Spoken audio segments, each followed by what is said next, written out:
माताएं और कुछ ये पुरुष वर्ग में जिन्हें संस्कृत याद नहीं होती तो वह भगवान से यही तो कह सकते हैं। यदि संस्कृत याद हुई है तो पहले श्लोक बोलो, फिर भगवान से बोल दो, ही स्वामी तीनों लोकों को दुख को हरने वाले आपको नमस्कार हो।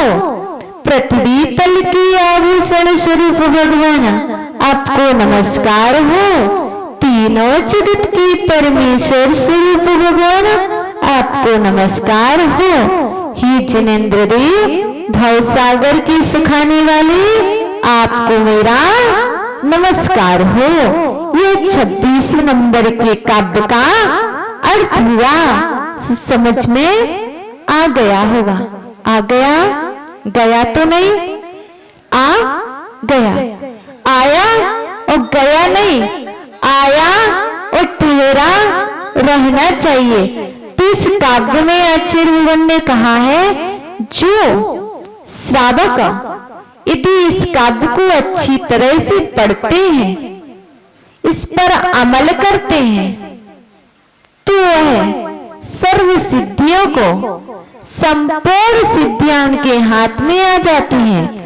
जैसे कि आपने कृष्ण और सुदामा जी को दृष्टांत सुना ही है।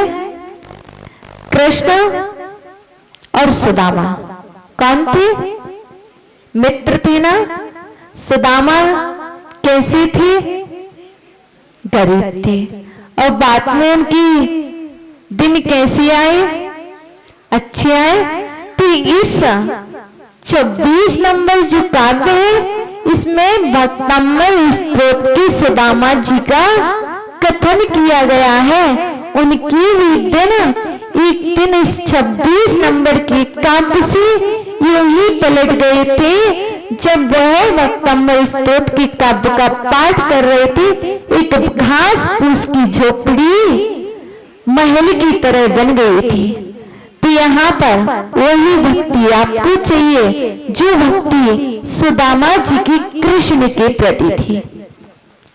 वहां तो सुदामा जी ने कृष्ण की भक्ति की थी तो उनके दिन पलट गए थे।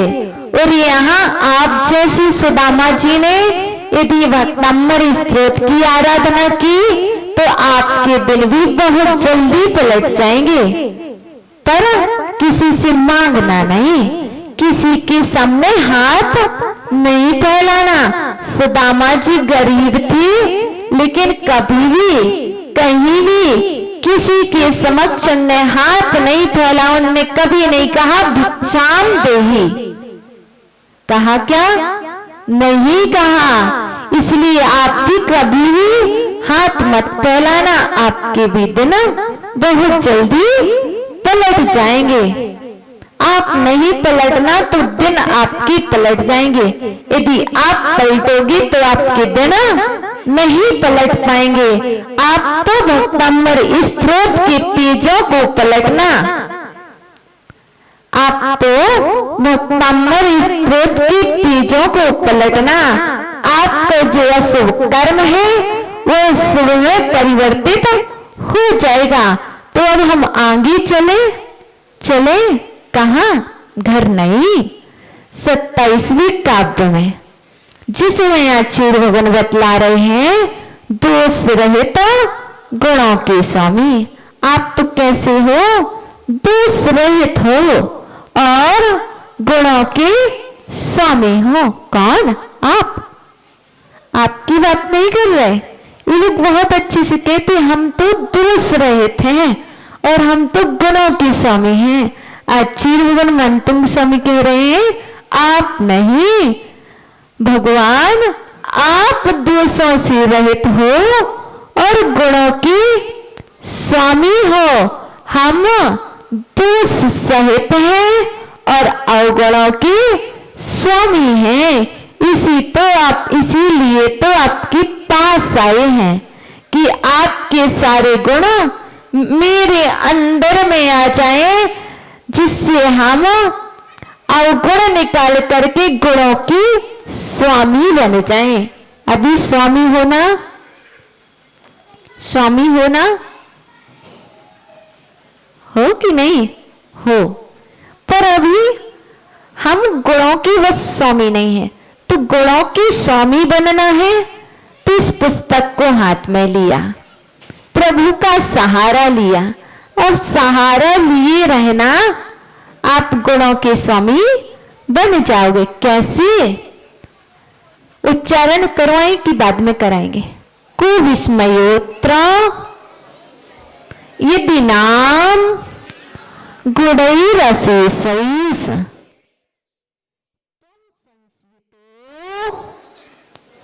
निरवकाश तया मुनीश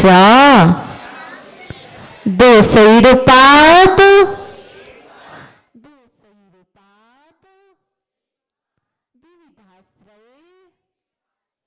जात गर्वही जात गर्वही।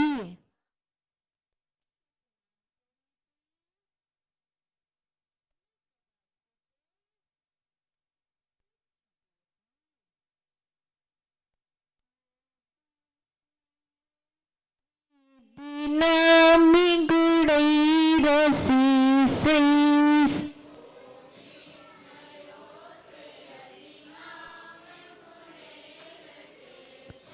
तमुसंस्थितो निर्विकाशितया मुनीषा।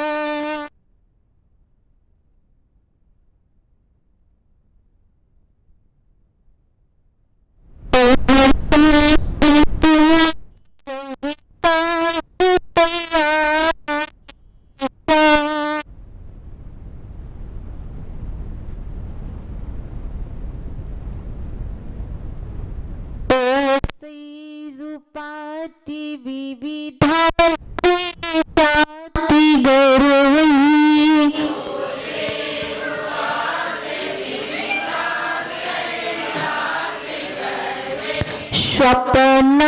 स्वप्नान्तरीति न कदाचिदिति दीक्षितोऽसि।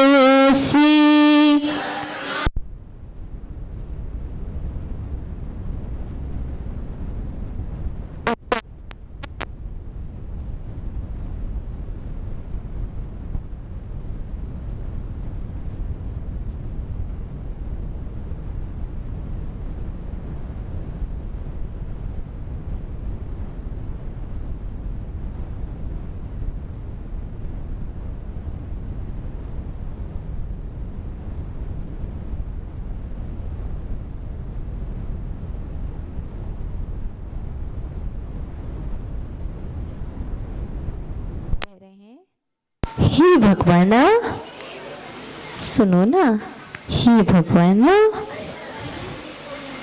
इसमें क्या आश्चर्य है? हे भगवान, इसमें क्या आश्चर्य है? कैसा? हे भगवान, इसमें क्या आश्चर्य है कि संसार भर के गुणों ने आपका आश्रय ले लिया है।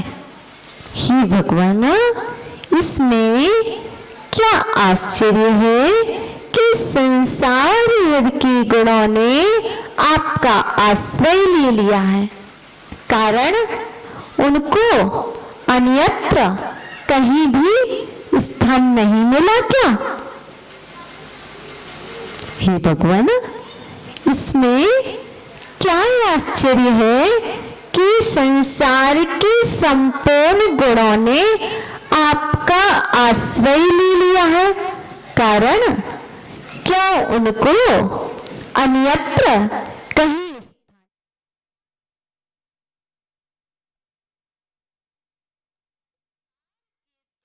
ने स्वप्न में भी आपका मुख नहीं देखा। हे भगवान, संसार के संपूर्ण दोषों ने स्वप्न में भी आपका मुख नहीं देखा, क्योंकि उन्हें सभी जगह स्थान मिल गया था।